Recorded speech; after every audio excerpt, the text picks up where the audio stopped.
Hey everybody, this video is going to cover how I decided to upgrade my Squirreled Away Bloomburrow Commander deck. This deck already has a lot of potential right out of the box, so I didn't make a ton of adjustments, and I also thought it was important to preserve the sort of character of the deck. So I'm going to show you how I upgraded it, and then I'm also going to give you plenty of additional options that I thought would be good includes in the deck, or just make it fun in different ways. So first thing I'll show you is the lands that I took out.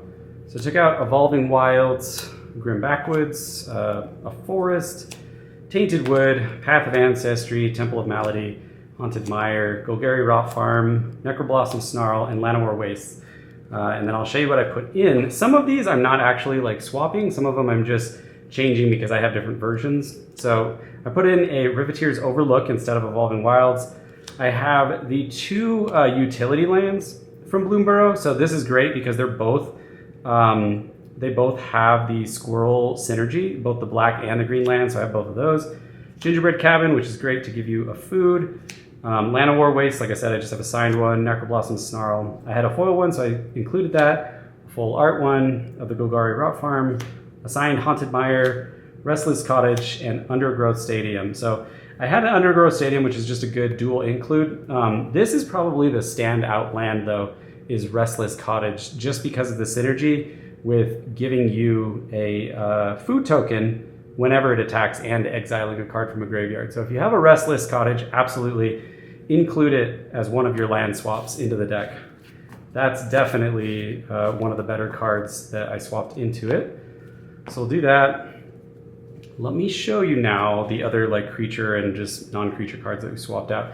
So I took out Plague Crafter, Decree of Pain. There's actually a ton of removal in this deck already, a ton of board wipes, and I thought we could do with just one less.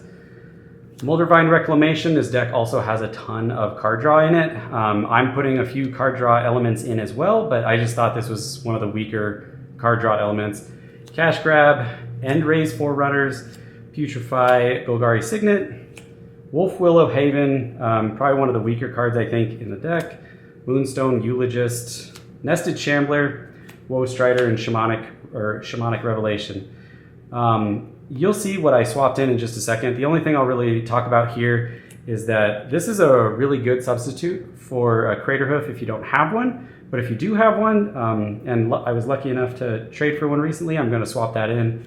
Nested Shambler sounds really good, but there aren't that many cards in the deck that deal with +1/+1 counters or buffing zombies.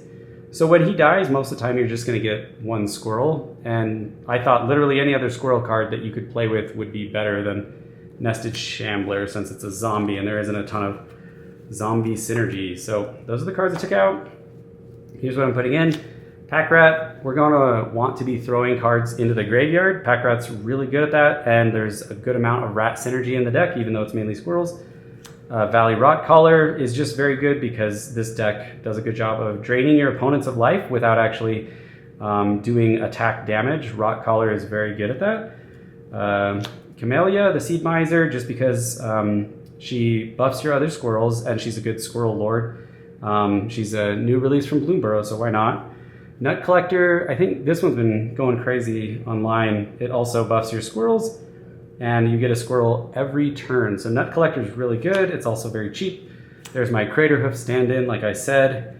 Insidious Roots, this is an insane card for this deck because you're going to be producing a ton of creature tokens.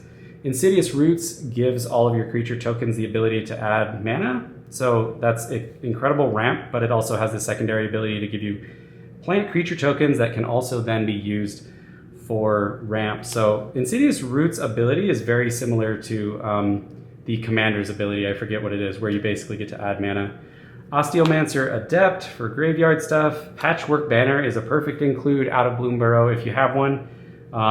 Creatures of the chosen type. So you're choosing Squirrel, of course, and its mana ramp. Scavenger's Talent, I happen to have one of these too, so I thought that was a good include. Gives you foods, and squirrels need the foods to forage and activate their abilities. Here's a Putrefy that I just like better, and then Unnatural Growth and a Parallel Lives. So Unnatural Growth is really good because a lot of the time you're only going to have small creatures that are 1/1s or 3/3s, things like that. And Unnatural Growth every turn is going to make those creatures into actual formidable dangers for your opponent, since they'll be, 4/4s or 6/6s every time you go to combat. So that's a really good include, I think. And Parallel Lives, this is cheaper than Doubling Season, and the deck's primary focus is tokens, not +1/+1 counters or planeswalkers or anything like that. So Parallel Lives is a cheaper but much more appropriate include for doubling all of your tokens. So that is what I mainly put in there. Again, I didn't want to change too much of the deck. So these were the includes that I swapped for the ones that I showed you that I took out. You can let me know what you think about that. I am going to tell you some other considerations that I was thinking about.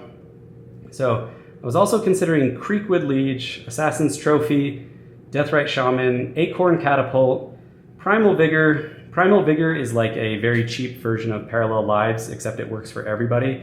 So if you're on a budget and you don't have a Parallel Lives or Doubling Season, you can get Primal Vigor, and that'll double your +1 counters as well as your squirrel tokens. Verdant Command, because it gives you more squirrels. Unnatural Growth, which I included. Azuri's Protection, which I think was already included as a board wipe, maybe. Thorn Vault Forager, so you can search up any squirrel you want in your deck. Experimental Confectioner, since you're going to be sacrificing food often. Beseech the Mirror, Promise of Aclazotz, Licknight's Conquest, Scavenger's Talent, Homicide Investigator for more card draw. Packrat, I already have that. Valentine and Lizette is a cool include. Champion of Lambholt to make your squirrels unblockable. Propagator Drone, and then some other more expensive includes would be Grave Pact, since you'll be sacrificing things a lot. Bitter Blossom, No Mercy, Parallel Lives, which I guess I had.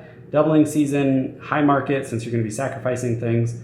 Tribute to the World Tree, Craterhoof, and Heroic Intervention. So I really like Tribute to the World Tree as like a standalone call out, because this is going to ensure that every time you have a 1/1 come into play, either you're going to get those counters because the squirrel is small, so it's going to be a 3/3 for every squirrel token you get, or if your squirrels are already buffed when it comes in as a 3/3, you're going to get to draw a card, which is just a crazy card draw in this already very card draw heavy deck. So I thought if you were going to spend on like one more pricey include, I would go for a Parallel Lives or a Tribute to the World Tree. That's definitely a really good card. So those are my upgrades to Squirreled Away. I didn't feel like any of them were too expensive.